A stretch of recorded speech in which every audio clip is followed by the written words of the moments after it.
A simple pendulum, while oscillating, rises to a maximum vertical height of 5 cm from its rest position. When it reaches to its extreme position on one side, if mass of the bob of simple pendulum is 500 gram and G value is given as 10 meter per second square, find the total energy of simple pendulum at any instant while oscillating and velocity of bob at its mean position. State the assumption made in your calculation.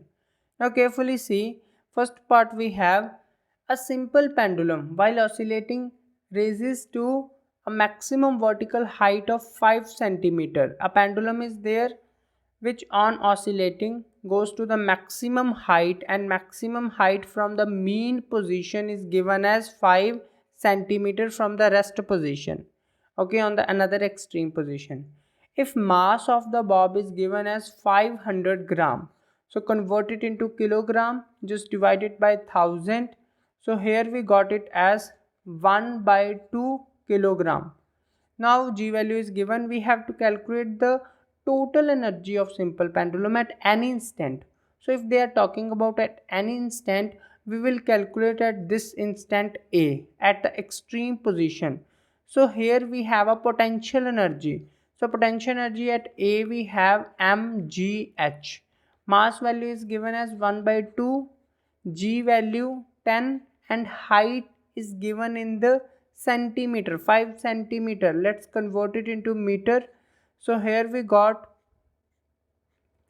that is 1 by 4 joule, and when you convert it into decimal, so you will got it as 0.25 joule. It means that the total energy of pendulum at any instant while oscillating is 0.25 joule. Next we have to calculate the velocity of bob at its mean position. Means here we have calculated the energy as potential energy as 0.25 joule.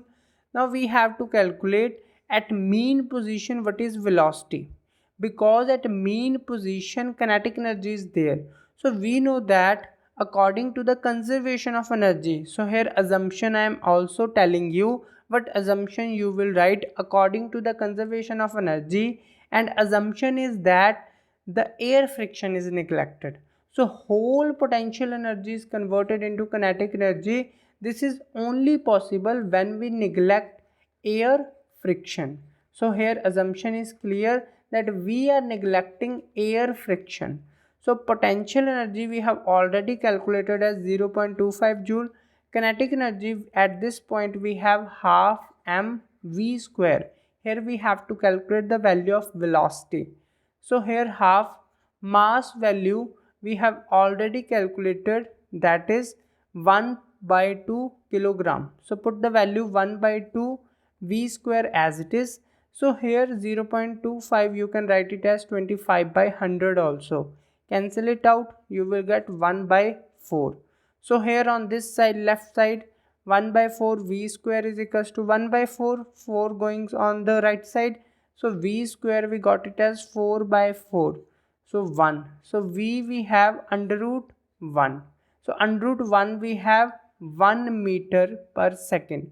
Why 1 meter per second? Because we have to calculate velocity and whole system is going in the SI.